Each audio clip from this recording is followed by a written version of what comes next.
My name is Seraphine. I am the youngest daughter in my family, a woman in her mid-30s who lives alone in a modest apartment not far from the suburb where my parents' house stands. For years, every weekend dinner at my parents' home was a kind of ritual, something steady, reliable, almost comforting. No matter how busy I was, I always made room for it. Family dinners are supposed to be a place where warmth and laughter fill the air, where parents and children connect, where old stories are retold and everyone feels safe. But tonight, from the moment I stepped into that house, something inside me shifted. The dining room was set before I even arrived, every dish placed precisely, the air heavy with the smell of roast chicken and garlic potatoes. The overhead light seemed brighter than usual, almost harsh, and silence pressed down on the walls even before anyone spoke. Family should feel safe, but tonight felt different. As I slipped into my usual seat, I couldn't shake the sensation that I wasn't being welcomed to dinner. I was being summoned.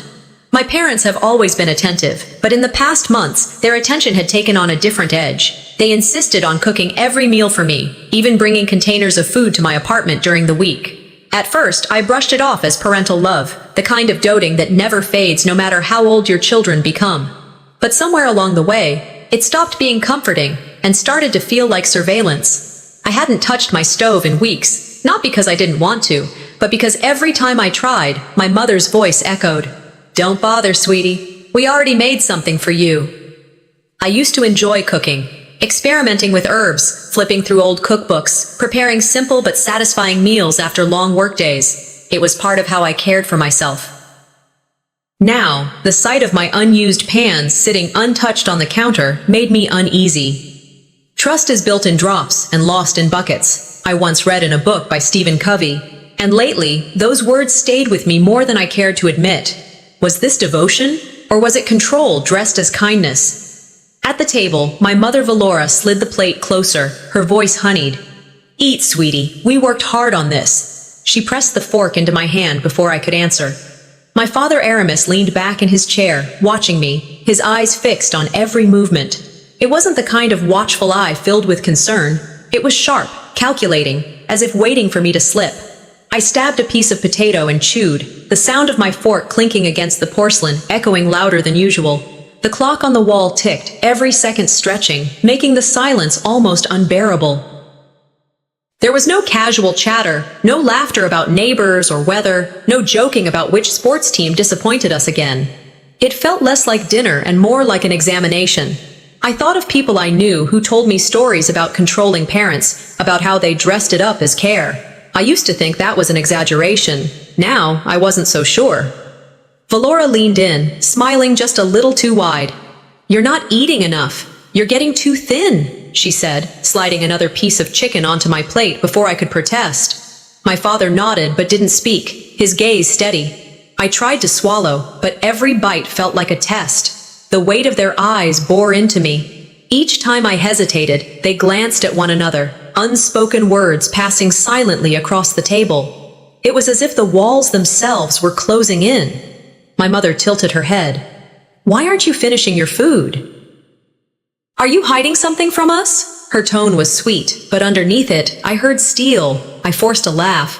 "No, I'm just full, that's all." But inside, my chest tightened. I felt like a defendant on trial, every forkful of food serving as testimony. It reminded me of conversations I'd had with older friends, how sometimes family love turns into something heavier, a chain rather than a safety net. I wondered if that was happening now. By the time dinner ended, the nausea wasn't physical. It was psychological, a heaviness pressing down on me. I remembered when these dinners were filled with jokes about my clumsy high school dances or laughter over burnt pies my sister once made. Now, every moment felt rehearsed, scripted, as if I were being tested. When I excused myself from the table, I lingered by the sink, staring at the leftover food cooling under the kitchen lights. Sometimes, the scariest prisons are not made of bars, but of expectations, I murmured to myself.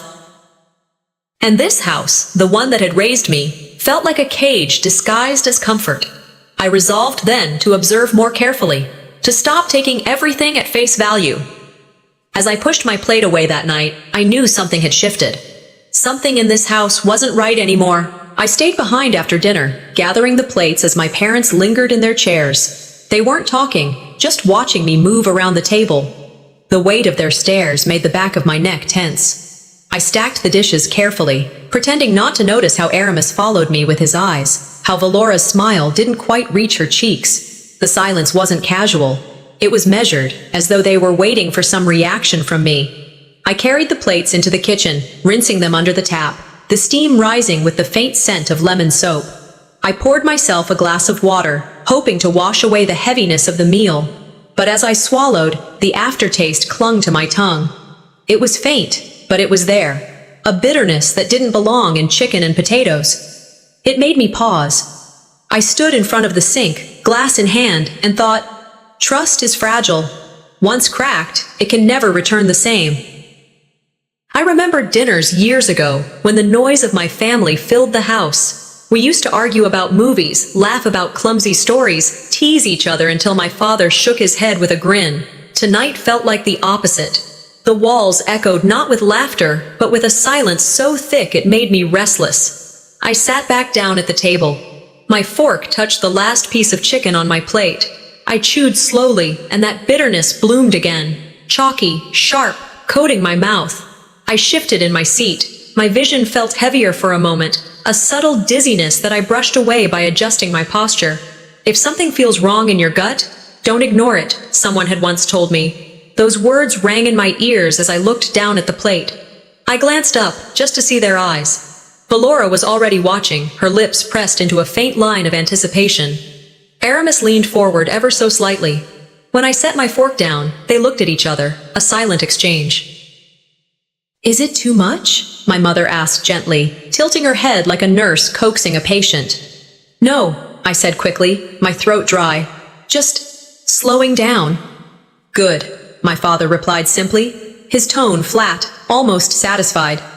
I kept eating in smaller bites, careful not to let my suspicion show. Inside, I measured each reaction, each exchange of glances. Something was happening, and I wasn't going to reveal my fear too soon. When the meal was over, I excused myself, carrying the leftovers into the kitchen. My parents stayed at the table, their voices muted as though they were waiting for me to return. I set the dishes on the counter, opened a cabinet to store them, and then noticed something sitting oddly near the spice rack. It was a small plastic bottle, no bigger than my palm, the label partially scratched. My eyes lingered on it. It didn't look like pepper or herbs. It looked like something that belonged in a medicine cabinet, not beside basil and oregano. My heart skipped. I leaned closer, scanning the letters still visible, but before I could read clearly, I heard a chair scrape in the dining room. I straightened, quickly sliding the container back exactly where it had been. My chest pounded, but I forced myself to breathe evenly, rinsing a dish as if nothing was wrong.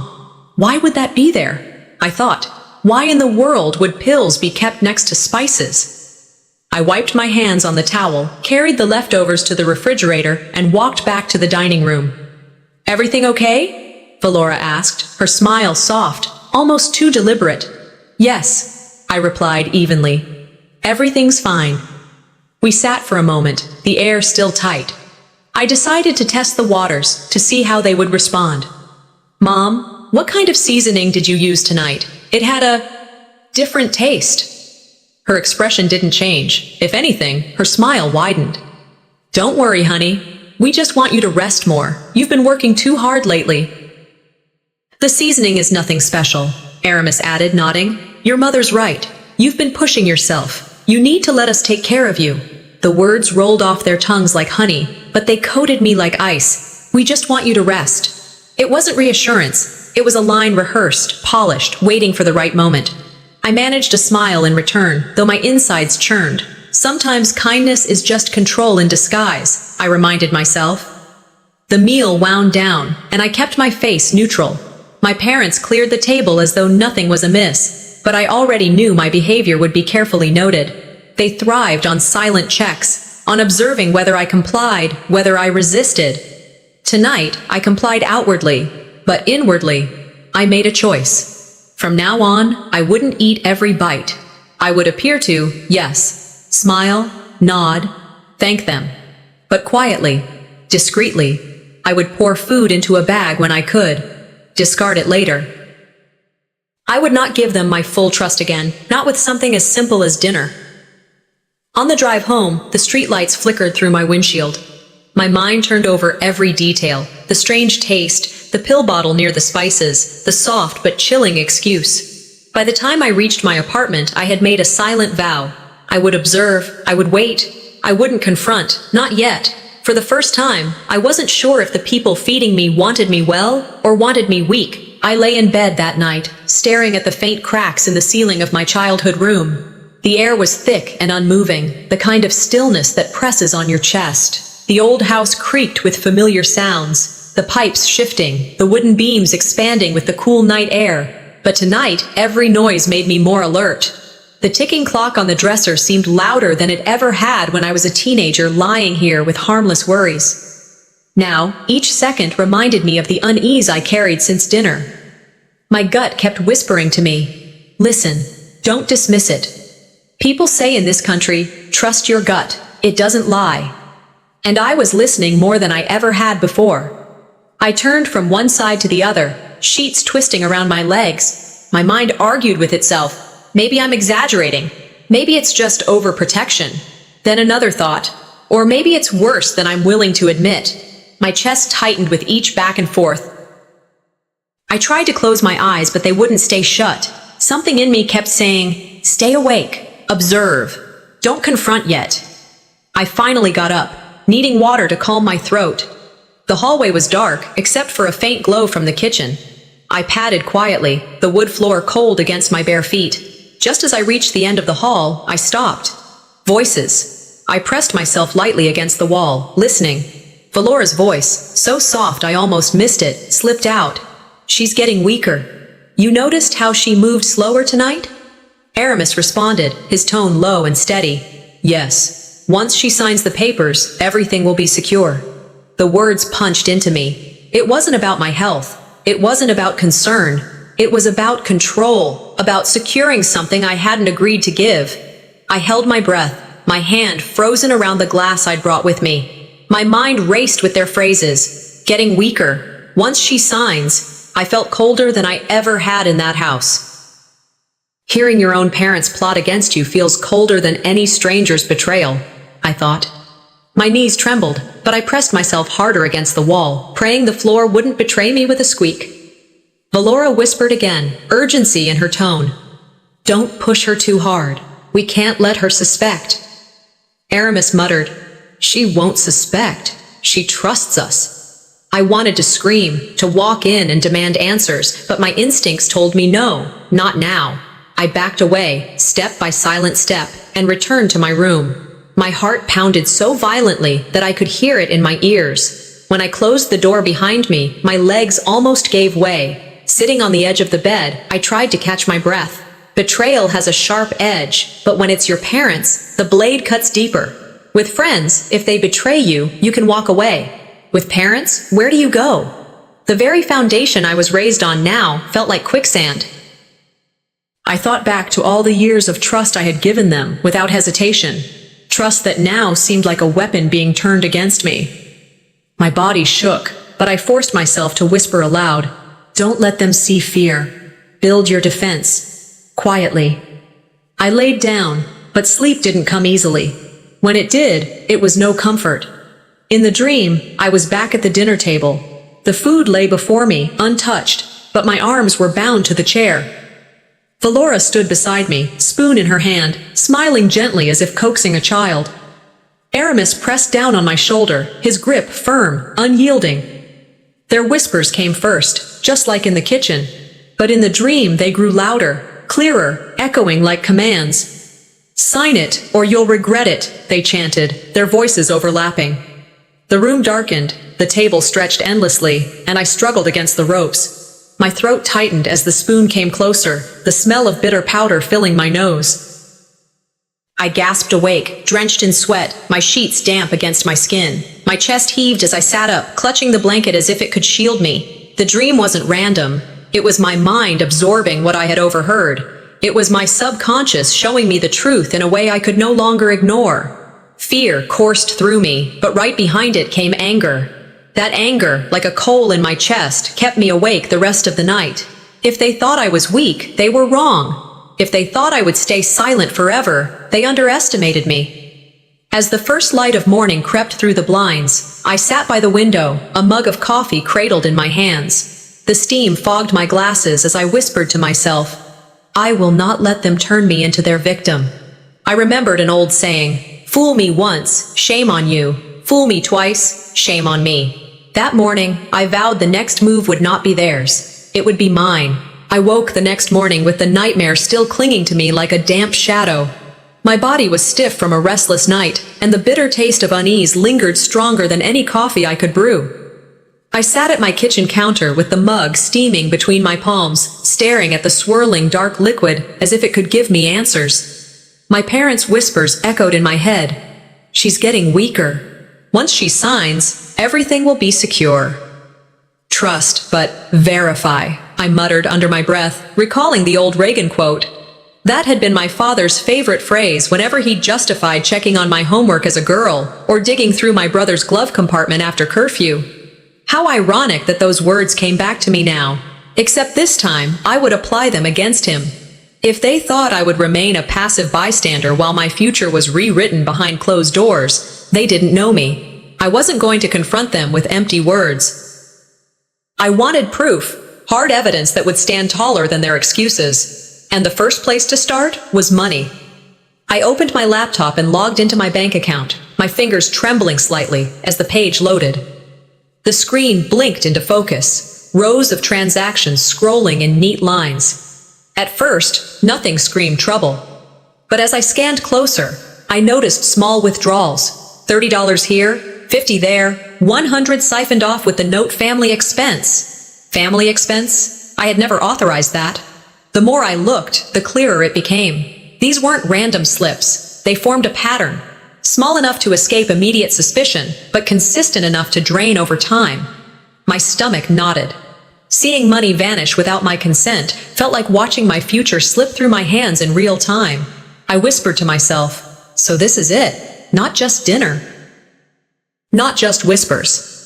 In America, we talk about financial abuse in the abstract. Scams on the elderly, strangers preying on vulnerable people. What we rarely admit is that sometimes the hands stealing from you are the ones you once held for comfort. My hands tightened around the edge of the counter until my knuckles whitened. Money wasn't just cash. For me, it represented independence, the years of double shifts, the promotions I fought for, the nights I stayed late at work while others went home to their families. To realize that my parents, the very people who raised me, were quietly draining that independence away struck sharper than any insult. Money can be replaced, I said aloud, steadying my breath, but trust cannot. Fear tried to seep in, whispering that they might have their reach in more places than I realized. But anger followed quickly behind, cooling my nerves like steel. I knew I had to find out how deep their hands had reached. By noon, I decided on my next step. I called the family clinic where I had been going since childhood. The receptionist's tone was oddly cheerful, as if she already knew why I was coming. Of course, Seraphine, she said. Dr. Isolde can see you this afternoon. Just come right in. That friendliness unsettled me. Still, I drove over, parking my car in the familiar lot. The clinic hadn't changed. Same pastel walls, same stack of outdated magazines in the waiting area, same smell of antiseptic that clung to your skin long after leaving. When my name was called, I entered the office, and there she was, Dr. Isolde, the physician who had treated my family for decades. She greeted me warmly, too warmly. Seraphine, I'm glad you came. Your parents mentioned you've been under stress. We should take care of that. I blinked. My parents mentioned me? She nodded as if it were natural. Yes, they worry about you. They thought you could use something mild to help you rest. Nothing strong, just a stress reliever. She reached into her desk drawer and pulled out a small sample pack. My breath caught. The name on the label, it was the same as the bottle I'd seen near the spice rack. I forced myself to keep my expression neutral. Oh, that's thoughtful. Dr. Isolde smiled, sliding the packet across the desk. It's safe, just one pill before bed. You'll sleep better, feel lighter. Trust me. Every muscle in my body screamed at me to shout, to accuse her, to expose what she was complicit in. But I didn't. I placed the packet back on her desk. my hand steady. "Thank you, doctor. I'll think about it." Her smile faltered for a second, but she recovered quickly. "Of course, no pressure." I walked out calmly, nodding to the receptionist who gave me the same too bright smile. Inside, though, I was seething. The realization hit me like a wave. This wasn't just about food. It wasn't just about whispers in the kitchen. It was about orchestrated control, from my parents' dining table all the way to the clinic that was supposed to safeguard my health. By evening, I was back at my apartment. I laid everything out on the table. The bank printouts, the notes from the doctor's office, the mental snapshot of the pill bottle by the spices. Proof that my suspicions were not paranoia, but reality. I looked at the evidence and whispered, they weren't just feeding me. They were feeding me lies, too. I felt fury harden into something sharper. Strategy. I would not lash out blindly. I would gather more. I would prepare. And when I finally moved, it would be with precision. That night, as I turned off the lights, my own home no longer felt like a sanctuary. It felt like a watchtower in enemy territory. When my aunt invited me to her weekend barbecue, I accepted with relief. After the week I had just endured, the whispers in my parents' kitchen, the unsettling discovery at the doctor's office, I wanted nothing more than to be around the larger family, where the laughter of cousins and the chatter of children might drown out my unease. As I parked near her house, the air carried the smell of grilled corn and smoky ribs. The backyard was alive with the kind of noise that usually warms me. Kids chasing each other with sticky hands, uncles arguing about football, and my aunt orchestrating the buffet table like a general leading her troops. For a moment, I let myself believe I had walked into safe territory. Family gatherings, after all, are supposed to remind us of our roots, of where we belong. I told myself, maybe today will feel normal again. I joined a small circle of relatives near the patio, exchanging hugs, answering polite questions about work, nodding at half-remembered stories from years past. But it didn't take long before I noticed something peculiar. The smiles were thinner than usual. A cousin's eyes slid over me with pity. Another aunt avoided conversation altogether, turning instead to refill her drink. I caught snippets of whispers as I passed groups standing by the grill. One voice floated to my ear, low but unmistakable. "Poor Seraphine, she's too weak. Her parents have to do everything for her." I stopped mid-step, the words sticking like thorns. I didn't turn around immediately. Instead, I moved toward the cooler, lifted a soda, and used the moment to breathe. Inside my chest, humiliation churned hot. It didn't take long for me to piece it together. Aramis and Valora had been spreading lies, framing me as fragile, incapable, a burden who needed constant care. I stood alone for a while, listening to more fragments. She can't handle the stress. It's sad, really. Her parents sacrificed so much. The sting wasn't just the words themselves, it was the way they planted them, softly, strategically, until relatives believed them without question. In tight-knit communities, reputations are built on whispers, and once the story takes root, truth struggles to breathe. I smiled tightly at a cousin who passed, but inside, I wanted to scream, "Not here, not now." I reminded myself, observe first. Evidence matters more than outrage. I thought I had escaped the scrutiny for the day, but then Zahara, my older sister, approached. Her face was set, her tone sharp even before she opened her mouth. "Why are you doing this, Seraphine?" she demanded, her arms crossed. I blinked. Doing what? Spreading these ridiculous stories about Mom and Dad. They've done nothing but look after you, and now you're trying to make them out as villains? My breath caught. "Zahara, I never—" She cut me off. "Don't lie to me. You've always been dramatic, but this? Telling people they're hurting you? That's cruel. They only want the best for you." Her voice was loud enough that a few relatives turned to glance our way. My heart ached at her words, sharper than any stranger's insult. Being called a liar by your own sibling feels like being cut open with a blade no one else can see. I steadied myself. The old me might have shouted back, but I refused to give them that satisfaction. I looked straight at her and asked calmly, "And what if the story you've been told isn't true?" For a second, she faltered. Her eyes flickered with uncertainty. But pride returned quickly, and she shook her head. "You're delusional.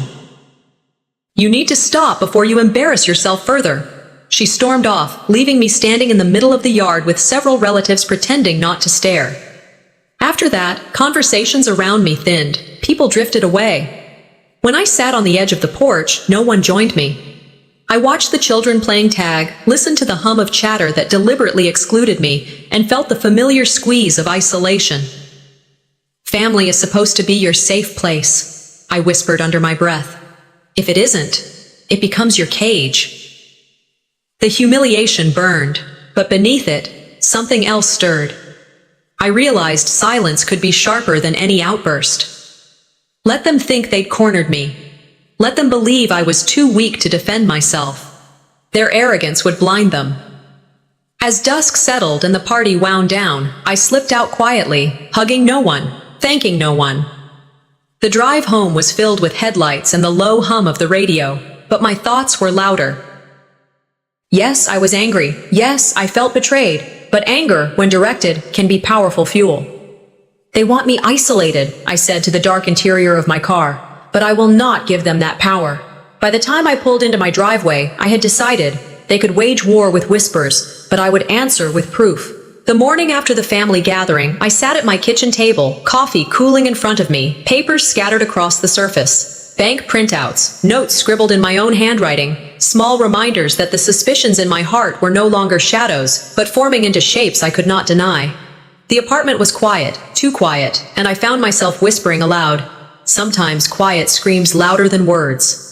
I thought about how humiliating it had been to sit at the edge of my aunt's yard, my relatives avoiding me, their eyes heavy with pity. Their silence had stung more than open accusations. Now, here, away from all of them, the silence pressed against me differently, like it wanted me to fold into it, to accept their version of the truth. I shook my head.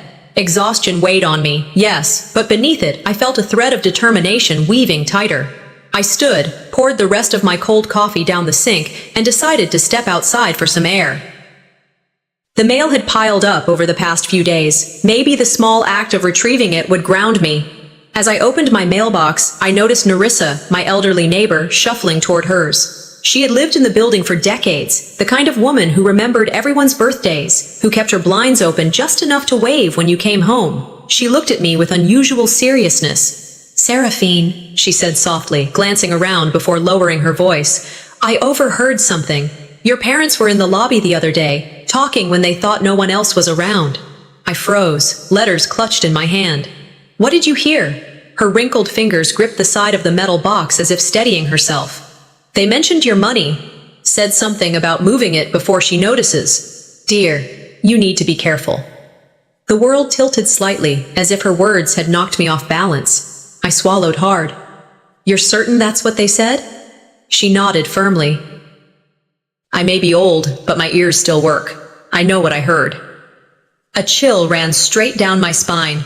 I hadn't told anyone, no one, about the strange withdrawals, the whispers, the pill bottle near the spices, and yet here was Narissa, a woman with no stake in my drama, confirming everything I feared.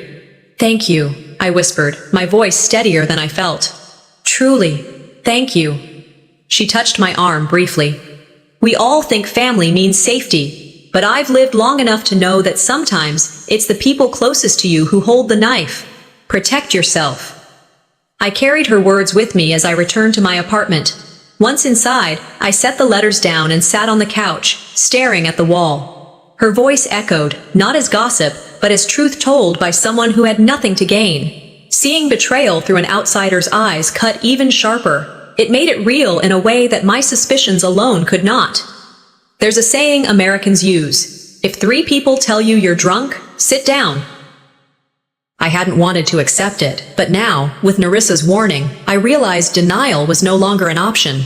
Fear still lived in me, yes, but it was beginning to share space with something else. Focus. I pulled out my notebook and began to sketch a plan. Allies. Proof. Silence as my shield until the right moment came. Later that afternoon, as I was jotting notes, the phone rang. The name on the screen made me pause. Grandma Leora. I hadn't spoken to her in weeks. My heart softened as I answered. "Grandma?" Her voice trembled slightly with age, but carried a weight that made me sit straighter. "Darling, I've been thinking about you. Something feels wrong. I can't shake it."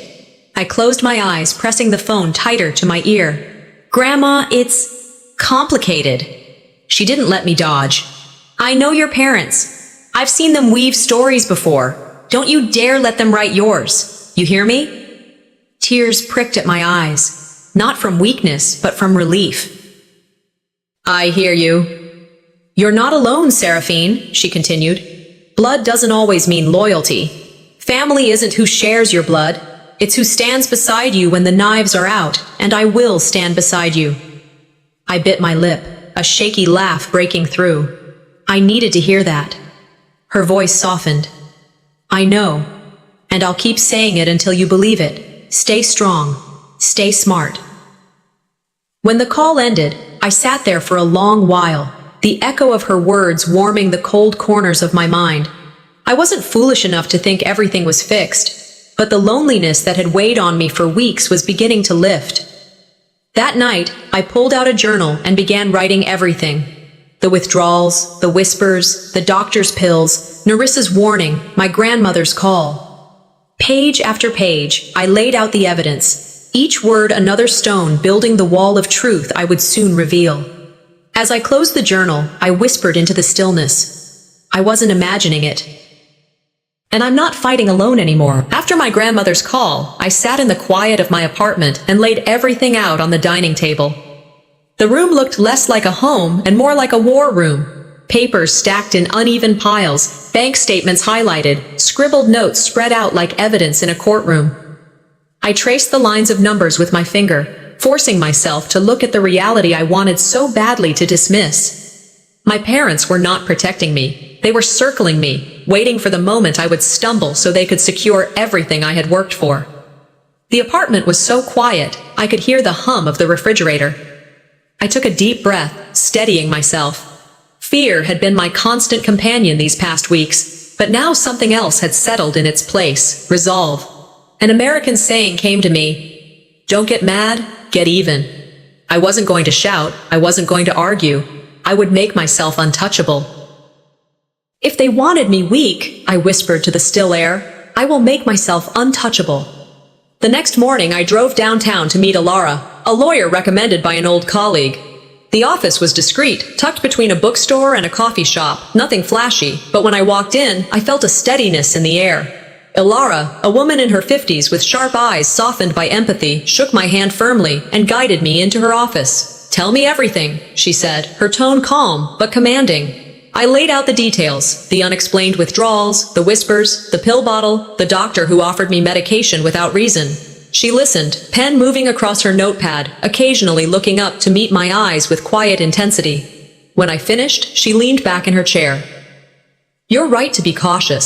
What you're describing isn't just interference, it borders on financial abuse, and it's not uncommon, unfortunately. But you don't have to remain vulnerable." I asked, my voice tight. "What can I do?" Her eyes sharpened. "We move your assets into a living trust, legally binding, irrevocable. It shields your money from unauthorized access. If they try to touch it again, they won't be able to." My breath caught. "So they'd be locked out?" "Yes. The law protects those who prepare," she said. "And you're preparing." For the first time in weeks, I felt a weight lift from my chest. It wasn't joy, but something quieter, like reclaiming the voice I thought I had lost. I nodded. "Let's do it." She slid papers across the desk, explaining each step. I signed with deliberate care, every pen stroke a silent act of rebellion. When I placed the last signature, I felt as though I had built a wall between myself and their reach.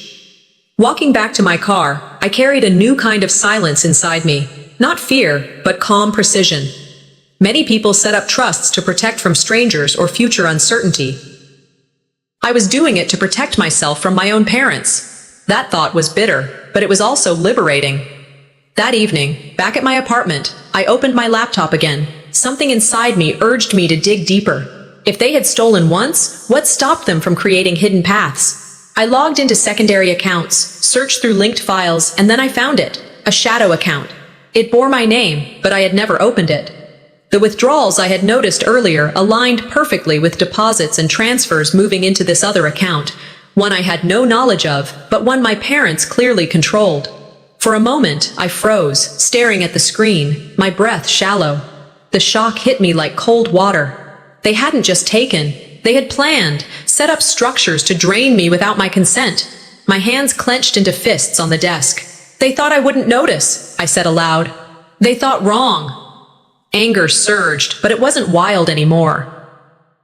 It was icy, sharp, and it gave me clarity. Betrayal no longer only felt like pain, it carried with it a grim sense of superiority. They believed me too naive, too trusting. But I was one step ahead now. I printed everything. The records, the trail of transactions, the details of the shadow account. The account wasn't just money, it was proof of intent. Symbolism etched in black and white, evidence that they had crossed a line that could never be uncrossed. As the night deepened, I sat back in my chair and reflected. I no longer felt like prey. I was a strategist, moving pieces across the board quietly. Silence had become my strongest weapon. I said nothing to my parents, not a word. I let them believe I was still the obedient daughter who sat at their dinner table. An old phrase surfaced. Revenge is best served cold, and sometimes in paperwork. I smiled faintly, not with joy, but with the eerie calm of someone who had finally gained ground. I was strangely detached as I organized the documents, labeling folders, building the arsenal of evidence that would one day speak for itself. By midnight, exhaustion pulled at my body, but unease lingered like a shadow at the edge of the room.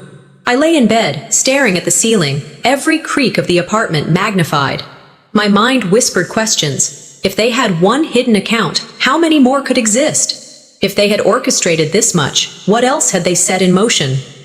Sleep came in fragments, light and fragile. The storm hadn't broken yet. I could feel it building, thick in the air, pressing against the walls of my apartment. And when the storm came, I murmured into the darkness. I would be ready. The invitation came with a casual phone call from Valora. Her voice was light, almost cheerful, as if our lives hadn't been unraveling. Come home for dinner tomorrow, sweetheart. We miss you.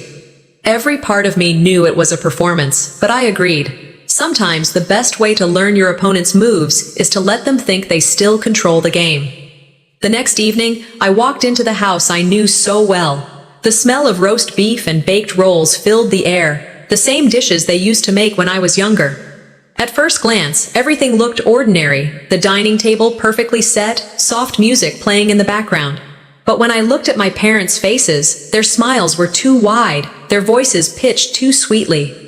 Sometimes, I thought as I hung up my coat, the most dangerous kindness comes with a smile. We sat down, and the performance began. Valora immediately piled food onto my plate. You're too thin, darling. Eat more. We made your favorite. Aramis poured my glass full of red wine, swirling it carefully as he set it down. You need to enjoy yourself tonight. Forget all that stress at work. I forced a smile, but inside, each gesture rang false. Every movement felt scripted, rehearsed, as though they had studied what affection should look like. I chewed slowly, discreetly pushing food around my plate, pretending to swallow more than I did. Their eyes flickered between my fork and my glass, measuring every motion. Do you like it? Valora pressed, her tone sweet but laced with expectation. It's fine, I answered softly. In another family, this would be hospitality. Here, it was a cage built with silverware and polite words. I thought of how many American families use food as a language of love, but in mine, it had become a tool of control. Dinner dragged on. Conversation was shallow, filled with questions they didn't care to know the answers to. How's work? Are you sleeping enough? Do you get lonely in that apartment? Each question was another thread in the net they were weaving. Then, the act shifted. After the plates were cleared, Valora pressed a hand dramatically to her chest, sighing. Oh, Seraphine, I haven't been feeling well lately. Your father worries so much. We just need to make sure everything is in order. She reached into a drawer and pulled out a folder, sliding papers across the table toward me. Sweetheart, she said softly, we need you to sign this, just in case of emergencies. It'll help us manage things if something happens suddenly. It's all for the family. My pulse quickened. I glanced at the papers and, just as I suspected, they were disguised power of attorney forms. Documents that would hand them control over my finances, my decisions, my independence. I leaned back, keeping my face neutral. If this is just for emergencies, why the rush? Why not let me look it over carefully? Valora's eyes flashed for the briefest moment before softening again. Because emergencies don't wait, darling. You'll be glad you signed when the time comes. Aramis nodded solemnly. It's not about us. It's about you. We've sacrificed so much for you. It's time you let us help. Guilt, dressed as duty. I remembered a phrase. Guilt is the favorite weapon of manipulators. And here it was, wielded with precision by the people who claimed to love me most. I slid the papers back across the table. I'll think about it. My voice was calm, steady. Inside, fury burned. The evening wasn't finished. Later, when Valora went to tidy the kitchen, she found something that shattered the facade. In the trash sat a napkin where I had discreetly spit out food, wrapped carefully but not carefully enough. Her voice turned sharp, shrill. You didn't eat it. You don't trust us, after everything we do for you? Aramis slammed his fist against the table, the wine glasses trembling. You dare insult your mother like this? I froze, but not from fear, from clarity. In an instant their masks slipped. The smiles vanished, replaced by raw anger, the performance torn away. The house that had felt staged now revealed its true set. I looked at them, not flinching. This was never about care, it was about control. And you can stop pretending now. Valora's face twisted, her voice low and furious. Ungrateful child, everything we've given you, and this is how you repay us? The humiliation burned, but so did resolve. For once, I didn't argue. I simply stood, gathered my coat, and walked toward the door. At the threshold, I paused, my hand on the knob. I learned something tonight, I said without turning back. Silence can be sharper than shouting. And then I left, the sound of their fury echoing behind me, replaced in my chest with a grim, steady resolve. They wanted obedience, but all they earned was my defiance. In the days after the disastrous dinner, I forced myself into silence. I acted tired, sluggish, subdued whenever I was around my parents. I let them pile food on my plate, let them fuss over me, even nodded with faint gratitude when they told me to rest more. Inside, I was alert, sharper than ever, but I wore the mask of compliance. At the breakfast table one morning, Valora touched my arm lightly. You see, this is better. You're finally letting us take care of you. I smiled faintly, lowering my eyes as though I'd surrendered. Aramis nodded approvingly. Good girl. Things will be easier now. They believed it. I watched the softening of their expressions, the small glow of victory in their eyes. It was almost amusing. Sometimes the best move is to let your enemy believe you're defeated. Beneath the bitterness I carried, I kept my focus on the larger goal. Their confidence began to swell. In hushed conversations that they thought I didn't overhear, they whispered about final steps. One evening, as I passed the study door left slightly ajar, I caught Aramis's voice. She's calmer now. We can move forward with the legal papers. Valora responded quickly. Yes, once those are signed, everything falls into place. I stood still in the hallway, holding my breath, letting the words etch themselves into memory. Instead of anger, I felt a cold satisfaction. Arrogance blinds people to the traps in front of them, and they were walking straight into mine. When Alara, my lawyer, called to confirm the meeting, I knew it was time. She suggested framing it as a family meeting to clarify finances. My parents accepted without hesitation, confident enough to think it would end in their favor. The morning of the meeting, my palms were damp, but my heart was steady. I arrived early, the polished wooden table gleaming under the overhead lights. Alara had arranged the papers neatly, her expression calm but firm. Remember, she told me quietly, silence can be your strongest weapon here. Let the documents speak. The door opened. Aramis and Valora walked in, accompanied by a lawyer I didn't recognize. They carried a thick binder, heavy with documents they believed would corner me. Valora smiled thinly. This will settle everything, sweetheart. No more confusion. We sat. Their lawyer began to speak, his tone confident. My clients have supported Seraphine extensively. Housing, food, financial oversight. It's only appropriate that they have joint control of her assets moving forward. Here are the documents reflecting that." He pushed the binder toward Alara. My parents watched me carefully, waiting for my panic, for my collapse. Instead, I kept my face neutral, my hands folded. Alara remained calm. "Before we proceed, let's review some important documents." She slid a smaller folder across the table. Aramis frowned. Valora reached for it impatiently, flipping through the pages, her face drained of color as she saw the notarized signatures, the dates stamped clearly weeks before today. "These," Alara said evenly, "are the records of my client transferring her assets into a living trust, binding, irrevocable, legally outside of her parents' reach, all completed well before any of this meeting was arranged." The silence was deafening. You could hear the sound of their confidence breaking. Valora sputtered, her voice rising. This can't be legal." Aramis' face darkened, his jaw clenched, but he said nothing. Alara's tone didn't waver. "It is legal. It is final. And any further attempts to interfere will be met with legal consequences." I watched my parents in that moment, the anger in Valora's eyes, the rigid stillness of Aramis. They were cornered, and they knew it. I leaned back in my chair, speaking for the first time. "You wanted control. You wanted obedience. But you underestimated me." For the first time, I wasn't the one being cornered. I wasn't the child at the table, waiting for approval. I was the adult, the strategist who had built a wall they couldn't break through. The emotions tangled inside me. Grim satisfaction that I had protected myself, but also grief. It had come to this. Family ties reduced to legal battles, love twisted into manipulation. "The truth doesn't need defending," I whispered quietly, almost to myself. "It stands firm on its own." They gathered their binder without another word. As they left the room, Valora cast me one final look, filled with venom and disbelief. Aramis didn't look at me at all, but even as they walked out in silence, I knew the storm wasn't over. It was only shifting. The silence after the legal meeting still clung to me like smoke. My parents had walked out of Alara's office with their binder tucked under Aramis's arm, Valora muttering about illegality and betrayal, but their eyes had betrayed something else. Panic.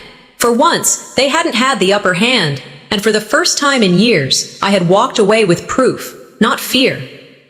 That night, as I sat at my apartment desk staring at the stack of notarized documents, I knew they wouldn't stop. People like them rarely do. Retaliation was inevitable, and I braced myself. "Truth may walk slowly," I whispered, recalling an old saying, "but it always arrives." The call came 3 days later. An invitation, though it felt more like a summons. My parents had arranged a family gathering at my cousin Daniel's house under the guise of discussing health and inheritance. I almost laughed when I read the message. Health and inheritance, 2 words they used like bait to draw sympathy. Still, I agreed to go. Better to face them in the open than to let their version of the story root unchecked. Daniel's house buzzed with voices when I arrived. Zahara was there, her posture stiff, avoiding my gaze. Cousins lingered in small clusters, whispering. My aunt clutched her Bible in her lap as though it might anchor her through the storm. As I stepped into the living room, I felt the hostility pressing in before anyone spoke. Valora rose dramatically, a hand to her chest. "There she is, our daughter, who thinks we've done her harm." Aramis stood behind her, his voice cutting. "She's been spreading lies, telling people we've stolen from her, poisoned her food, that we're conspiring against her." He scanned the room, his gaze resting on each relative. "It's slander, and it's tearing this family apart." The room was still, all eyes on me. I felt the weight of their expectation. They wanted me to shrink, to falter under the shame. Inside, anger surged, but I forced calm into my voice. They wanted to bury me with shame, I thought, but I brought a shovel of my own. I reached into my bag and pulled out the stack of papers I had prepared. Bank printouts, notarized trust documents, copies of transactions linked to accounts I had never opened. I laid them out on the coffee table slowly, deliberately. "If you believe them," I said steadily, "then look at this. Look at the dates, the signatures. Look at how money disappeared from my account in small, quiet withdrawals. Look at the trust I created. weeks before they tried to drag me into signing papers at dinner. Gasps rippled through the room. My aunt leaned forward, adjusting her glasses. My cousin whispered, "My God." Valora's face flushed deep red. "You've twisted everything." I cut her off, my tone precise, each word sharp. "If they loved me, why did they try to erase me?" Silence fell heavy. Even Zahara's breath caught audibly. My parents' lawyerly facade crumbled in front of the people they had worked hardest to manipulate. It reminded me of what so many dismiss: financial exploitation within families. People imagine it happens only to the elderly, to those who don't understand technology. But here it was, undeniable, laid out in front of cousins and uncles who once pitied me. Valora sputtered, her voice shrill. "We did this for her, to protect her. She's unstable. She doesn't know what she's doing." Aramis slammed his palm against the table. "You will regret humiliating us like this." But the tide had already turned. A cousin muttered to another, loudly enough to reach my ears. "We believed them, and we were wrong." Then Zahara spoke. Her voice cracked as she stood, facing the room. I didn't want to believe her. I thought she was exaggerating. But I can't deny this anymore. "I'm sorry, Seraphine." I looked at her, my chest tight. Validation, though bittersweet, washed through me. Valora shrieked, "Don't you dare turn on us!" But her fury only deepened the silence surrounding her. The more they spoke, the guiltier they appeared. For once, I narrated inwardly, I wasn't the one isolated. They were. The meeting ended not with reconciliation, but with my parents storming out, their shoulders rigid, their voices swallowed by the whispers of relatives who no longer stood in their corner. Later that evening, I sat by my window at home, staring at the city lights. I wasn't celebrating. My chest felt hollow, as though I had cut out something infected but vital at the same time. The cost of truth was high, but so was its reward. "Sometimes," I murmured, recalling another phrase, "blood ties are nothing but rope, useful only to break free." Their masks had fallen, but I knew the wreckage they left behind would still reach me. The morning after the confrontation at my cousin's house, I woke to an apartment drenched in stillness. The sunlight through the blinds painted narrow lines across the floor, but the silence felt heavier than light. I moved slowly into the kitchen, poured myself a cup of coffee, and sat at the table, staring at the steam curling upward. My mind replayed the look on my parents' faces the night before. Valora's flushed anger, Aramis's silent fury, their confidence stripped bare in front of relatives. Victory didn't taste sweet, it tasted like ash. For so long, I had wanted the truth to be known, but the cost of it was bitter. These were my parents, and watching them fall wasn't triumph. It was tragedy. Still, I reminded myself, this was the consequence of their choices. Toxic people rarely stop, but for once, they no longer held the reins. The phone rang, breaking the silence. I hesitated before answering. It was my cousin Daniel. "Seraphine," he said carefully, "we had no idea. We thought you were exaggerating. I'm sorry." I swallowed. I didn't want to prove it this way, but I had no choice. After Daniel, the calls kept coming. Aunts, uncles, cousins. One by one, they voiced their shock. "We never knew they were draining you. We believed what they told us. We were wrong." Each word was validation, but it landed heavy. Vindication doesn't heal. It only confirms the wound. Then came a text from Zahara. My sister, who had once called me delusional, now wrote, "I feel ashamed. I should have believed you sooner. I see it now." I stared at her message for a long time, my thumb hovering over the screen. Part of me wanted to lash out, to remind her of the pain her disbelief had caused. Instead, I typed back, "It's enough that you see it now." The relief was tangled with grief. Family bonds, once severed, never mend into their old shape. They remain fractured, patched, different. I knew that even as the truth spread, the loss would stay with me. As the day unfolded, I learned more about the collapse of my parents' authority. An aunt who had been helping them financially called me, her voice sharp with betrayal. "They lied to me, Seraphine. They told me they were helping you. I canceled the transfer. I won't give them another cent." Neighbors, too, began to murmur. I overheard one while leaving my building. "Did you hear about Aramis and Valora? taking from their own daughter? The disgrace spread quickly, and for once, I wasn't the target of whispers. I reflected on the irony. The people who once commanded rooms with their presence now found their words echoing back hollow. They used to carry authority like armor. Now every sentence they uttered carried the weight of suspicion. I thought of the saying, "Character is destiny," and theirs had caught up to them. That night, as the calls slowed and the quiet returned, I sat by my window, staring at the dimming horizon. The weight of broken bonds pressed down on me. American culture loves to praise independence, to celebrate the idea of standing on your own. But no one talks enough about the grief of walking away from family, about how painful it is to choose distance from those who raised you. I whispered to myself, I feel both free and lonely. The bittersweet truth settled deep. I was no longer chained by their control, but the price of that freedom was the collapse of the family I once thought unbreakable. Yet, in that recognition, there was clarity. Their fall didn't define me. I would define myself. I closed my journal after writing the day's events. I made a vow.